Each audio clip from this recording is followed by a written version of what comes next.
Et je salue toute la délégation de mission à mi-parcours. Ici, c'est Daco Romain. Je suis le vice-président de la Fédération nationale de l'organisation des maraîchers du Bénin. Et je vais rapidement aller sur l'approche CHEP, qui est une approche de l'agriculture orientée vers le marché. On entend par CHEP, Small Horticulture Empowerment. Cela veut dire quoi? Une approche qui aide les jeunes et les petites exploitations agricoles d'augmenter leurs revenus. Donc, c'est cette approche que nous avions développée à travers le projet PADMA sur le site de la coopérative AgroPoutou et dans toute la zone de la région Agolim. CHEP, pourquoi CHEP? Parce que nous avions d'abord des difficultés. Avant CHEP, en 2017, à écouler nos produits sur le marché. Nous avions tellement de difficultés à évaluer notre coût de production parce qu'on ne maîtrisait pas le coût de production. Donc, après les ventes, on constate que malgré les efforts, on n'a pas un bon revenu. On n'avait pas un bon revenu. Et cela parce que nous ne vendons pas au meilleur prix. Nous livrons simplement les produits à vil prix, à bas prix. Donc, on a tellement de difficultés à livrer les produits sur le marché. Donc, l'approche CHEP, c'est une approche dont la réalisation se fait sur 4 étapes. Il y a 4 principales étapes. La première étape, c'est l'étape de la prise de conscience, où nous avions d'abord fait une enquête de base. L'enquête de base consiste à évaluer le coût de production. Pour chacune des spéculations maraîchères, nous avions évalué le coût de production, évalué la marge bénéficiaire, évalué les recettes. Donc nous avions fait tout ça là, intégré bien sûr les amortissements. Donc nous avions évalué pour chaque spéculation. Après l'évaluation, cette enquête de base, nous sommes allés faire une petite prospection dans les marchés nationaux. Et c'est là que nous avions échangé correctement avec les acteurs du marché. Et on a eu des informations non seulement sur le prix, la quantité, le volume vendu, mais nous avions eu des informations sur comment conditionner les produits, la qualité, quelles sont les variétés les plus demandées sur le marché. Donc ça nous a permis d'établir en ce moment une relation et un partenariat gagnant-gagnant entre le marché et nos producteurs. Et après cette étape, ça fait la première étape qui est évaluation de coût de production, étude de marché, qui est prise de conscience. Au retour, on a analysé ces 2 données-là, on a constaté qu'en réalité, ce qu'on faisait là, ça ne nous avantageait pas. Donc, nous avions fait une rencontre, on a fait prise de décision. C'est là on a pris une nouvelle décision. C'est ça qui consiste à choisir maintenant les spéculations à produire désormais pour faire un bon revenu. Après la séance de choix des spéculations, ça passe l'étape de planification par rapport à toutes ces informations recueillies sur le marché, par rapport à la demande sur le marché. Maintenant, il faut mettre en œuvre tout ce qui est fait. Parce qu'il faut produire pour répondre efficacement au marché. Donc, comment produire? Nous avions des difficultés parce qu'il faut les meilleures variétés. Il faut des variétés à haute rentabilité. Nous avions des difficultés. En temps, on n'avait pas l'accès à trouver ces variétés. Alors, le projet PADMA nous avait mis à notre disposition en ce moment des variétés que le marché recommandait. Donc, des variétés comme, par exemple, piment safi, que nous n'avions pas l'habitude de produire. Donc, le projet PADMA nous avait facilité dans ça. On nous avait demandé des produits de qualité qui seront produits en utilisant moins d'engrais chimiques. Or, pour trouver les biofertilisants, par exemple les engrais foliaires qui sont des biofertilisants, nous n'avions pas l'accès. Donc le projet PADMA avait mis encore à notre disposition en ce moment les biofertilisants qui sont des dying grows que nous utilisons. Alors, pour répondre efficacement toujours au marché, nous avions besoin des techniques. Parce que, je donne l'exemple, on ne produisait pas le chou, mais le marché demandait du chou. Et en grande quantité, et avec le coût de production, les recettes, on constate que c'est une spéculation à haute valeur ajoutée. Alors nous devons produire le chou là pour augmenter notre revenu. Mais on n'a pas les techniques pour produire. Alors on nous avait renforcé en technique de production, les ITK. Non seulement renforcement dans l'ITK, mais on nous avait fait sortir dans les autres communes où ils avaient l'habitude de produire du chou. On avait fait des visites d'échange, partage de connaissances. Donc nous avions reçu, nous avions acquis à travers ces renforcements de capacité les techniques qu'il faut pour produire efficacement par rapport à la demande du marché. Donc voilà, nous avons fait tout ça là. Mais il faut réduire le coût de production parce que l'objectif, c'est d'augmenter le revenu. Donc, pour augmenter le revenu, il faut diminuer le coût de production parce que l'augmentation de revenu, c'est trois choses. Il y a vendre au meilleur prix, augmenter le rendement. Donc, la troisième chose, c'est de diminuer le coût de production. Pour réduire le coût de production, quand nous sommes lancés, on a constaté que ce qui consommait tellement pour nous de l'argent, c'était les carburants. On dépassait tellement dans le carburant. Donc, le projet Padma, nous avons fait encore une autre sortie à Semekpodi où nous avions découvert l'utilisation de gaz domestique pour démarrer la motopompe. Donc, désormais, maintenant, sur le site de la coopérative APT, nous utilisons du gaz domestique pour assurer de l'énergie à motopompe. Et c'est ça qui nous permet d'arroser facilement. Et c'est 3 fois plus économique que l'essence que nous utilisons. Nous vendons maintenant au meilleur prix. Et tout cela sur des contrats bien signés. Actuellement, tout ce que la coopérative AgroPoutou produit sur le site, c'est à travers des contrats. Et nous avions signé 5 contrats. Donc voilà les étapes de réalisation de CHEP.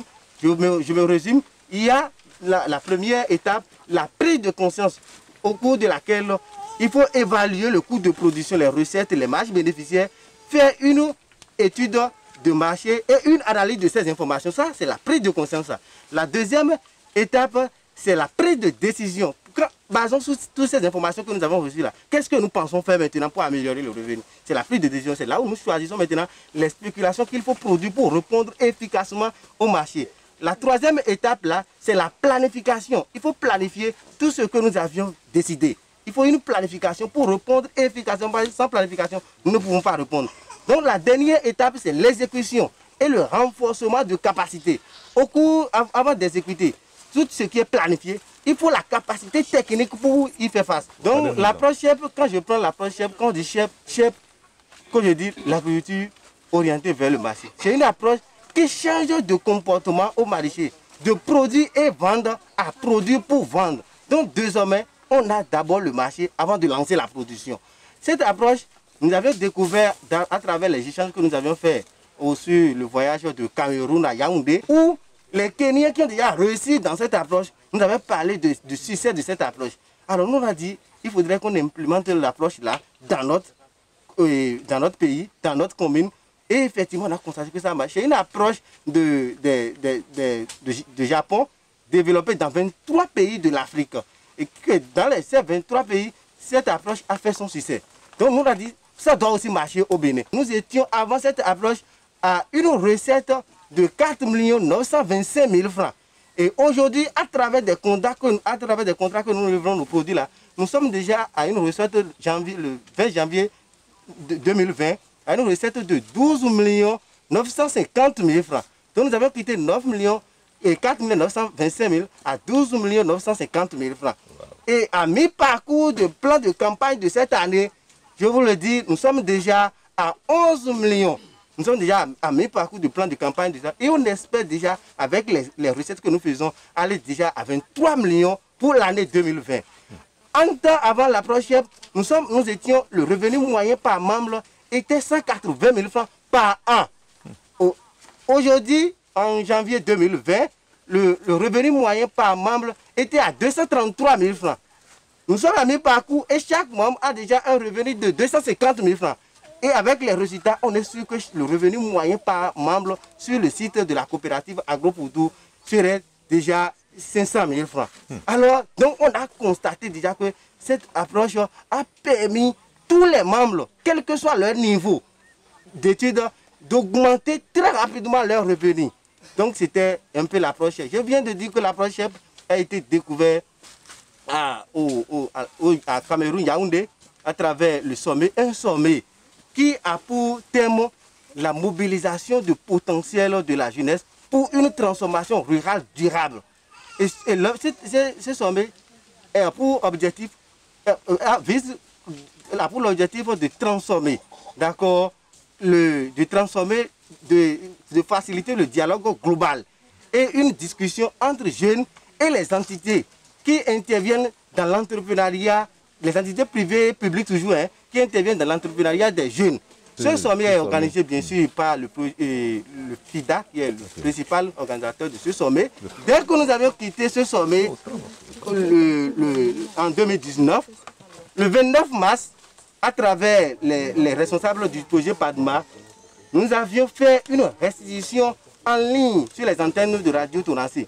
Non seulement pour atteindre les jeunes, mais pour atteindre toute la population, parce qu'un vieux peut être informé et susciter son jeune à aller entreprendre. Donc nous avions partagé cette information où la population de Kobe, de Zeyando, de Zakota, de Zogbodome, de Ketou, de Wenri et environ appelle et posait tellement de questions. On a constaté qu'on n'a pas encore atteint notre cible. Notre cible, c'est la jeunesse, parce que ce qui est fait là-bas, c'est la jeunesse. Alors donc, nous avions organisé en salle une séance avec la population du maire et les autorités de la mairie, une restitution à la mairie de Kobe, où nous avions invité les jeunes déscolarisés, les jeunes qui ont fini d'étudier et qui n'ont pas d'emploi, les jeunes qui ont fait la formation au lycée qui ne travaillent pas encore, les jeunes qui ont fait des formations dans les métiers, différents métiers, artisanat et autres là, et qui n'ont pas encore de débouchés. Nous avions réuni tous ces jeunes-là en une salle et fait la restitution. Partager les expériences, comment entreprendre. Et nous avions communiqué avec ces jeunes-là pour dire, pour entreprendre, il faut oser. Il ne faut pas dire je vais attendre, l'argent va tomber. Il faut oser et continuer avec les moyens de bord. Il ne faut pas attendre qu'un projet vienne forcément vous renforcer. Il faut oser démarrer d'abord. Il faut démarrer. Nourrir de patience. Il faut se nourrir de patience. Il ne faut pas attendre qui que ce soit. Il faut se nourrir de foi. Chercher à traverser les difficultés. Et c'est là où je profite de l'occasion, on a profité de l'occasion de passer le message de vice-président de FIDA qui nous disait à ce sommet, un problème est une opportunité d'affaires en entreprise pour la jeunesse. De garder tout ça là, chaque fois que nous avions un problème là, de convertir ce problème là en une opportunité et de trouver des solutions. Donc on a partagé ces expériences d'entrepreneuriat avec les jeunes. Comment une femme, parce qu'aujourd'hui les femmes n'entreprennent pas vite en agriculture, comment une femme devait entreprendre en agriculture. Et on a dit à ce niveau, avec les groupes de femmes que nous avions rencontrés là-bas, pour qu'une femme entreprenne réellement, il faudrait que la femme sache qu'elle a deux fonctions. La fonction de son foyer et la fonction de l'entreprise. Et les deux vont de pair. Donc au cours de la séance de restitution, nous avons partagé toutes ces expériences, toutes ces leçons, et avec les jeunes. Ce qui a suscité d'ores et déjà, au sein de la jeunesse, ce jour-là même, là, 25 jeunes qui se sont décidés volontairement à s'entreprendre. Et l'autorité, le maire a pris la vocation et la volonté de les aider, de les faciliter à aller vers l'entrepreneuriat.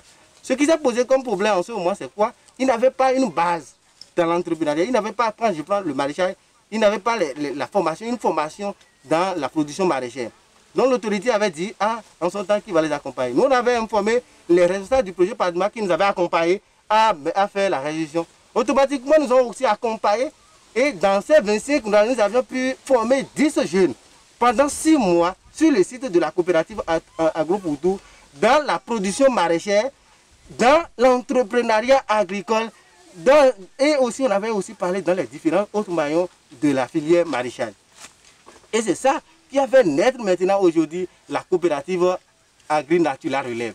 Parce que parmi ces 10 jeunes-là, 7 se sont détachés, ils ont dit, eux, ils veulent entreprendre dans la production maraîchère. Puisqu'ils ont constaté que d'après l'approche là, nous avions un marché que nous n'arrivons pas à satisfaire. Que d'après cette approche-là, que nous faisons un bon revenu qui les intéressait. Donc, ils se sont aussi installés dans la production agricole avec nous. Donc, ces jeunes-là ont identifié encore d'autres jeunes dans la commune qui ne faisaient pas aussi le maraîchage. Et ils ont formé ces jeunes-là. Aujourd'hui, la coopérative Agri-Nature fait 25 membres. Donc, à travers ces 7 jeunes que nous avions fait là, eux aussi, ils ont formé encore 2 jeunes. Et aujourd'hui, la coopérative ALL est 24 membres avec 13 femmes. Donc, cette coopérative a formé, les 7 que nous avons formés, a permis d'installer une coopérative dans la production. Ça, c'est le président déjà, c'est le maraîcher relais. Le président, par exemple, dans le président, il est un tailleur, mais ça ne prospérait pas. Donc, il a été formé par nous. Donc, il a suivi la formation pendant 6 mois sur le site. Quand je prends le maraîcher relais, c'est un jeune déscolarisé, effectivement. Donc, lui aussi, il avait déjà abandonné les classes et il a été formé. C'est comme ça, parmi eux, le jeune Jacques aussi, il a aussi abandonné les classes. Il a le BPC, il a abandonné les classes, il ne faisait rien. C'est son papa qui a qui a été informé à la radio, qui l'a envoyé. C'est son papa qui a été informé à la radio et qui l'a envoyé. Effectivement, il a suivi la restitution. Il a participé à la formation pendant les 6 mois. Et maintenant, c'est ces jeunes-là qui font maintenant la coopérative Agri-Nature La Relève. Donc cette coopérative travaille en commun d'accord avec nous et ils produisent aussi des spéculations maraîchères répondant effectivement au marché.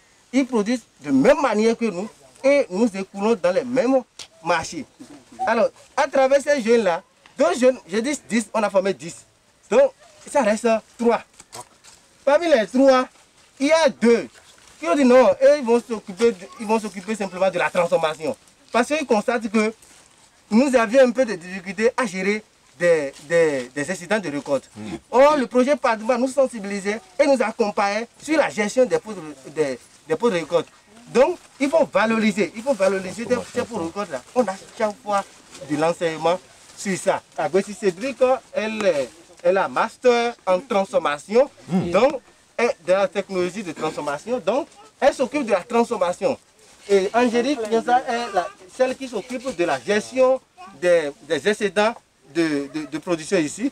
Donc les excédents parce qu'il y a une partie qui vont en compost et une partie qui est transformée. Les plus valides sont transformés. Les moins valides sont allés dans le compostage. Transforme déjà de notre concombre parce que nous produisons plus de concombre. Ils transforment déjà notre concombre là en savon de concombre. Ils transforment déjà notre carotte là en savon de carotte. Ils font déjà de purée de tomates. Ils font déjà de purée de piment. Ils font déjà des légumes séchés. Ils font déjà de gombo séché. Donc ils transforment nos produits. Donc eux aussi ils ont des contrats avec nous. Donc ils accompagnent 2 groupes de jeunes à faire aussi la transformation, à se lancer dans la transformation pour que la transformation perde réellement dans la commune. Il y a l'agri-mission. L'agri-mission s'occupe simplement de la commercialisation parce que c'est des contrats que nous gérons. L'agri-mission s'occupe de la commercialisation des produits, maraîchers. La coopérative Agro-Poutou a mis en place maintenant 3 nouveaux groupes. Parce que on s'est basé sur le modèle qu'on a reçu là-bas et qui a donné du succès. En temps, on vendait simplement les concombres, le reste là on jette. On vendait simplement les carottes, le reste là on jette. Et avec le projet Padma, il faut diminuer plus les déchets. Voilà un peu les succès du voyage, les succès de l'approche chef. Et lorsqu'on fait une transformation, il y a forcément aussi des déchets que ça produit.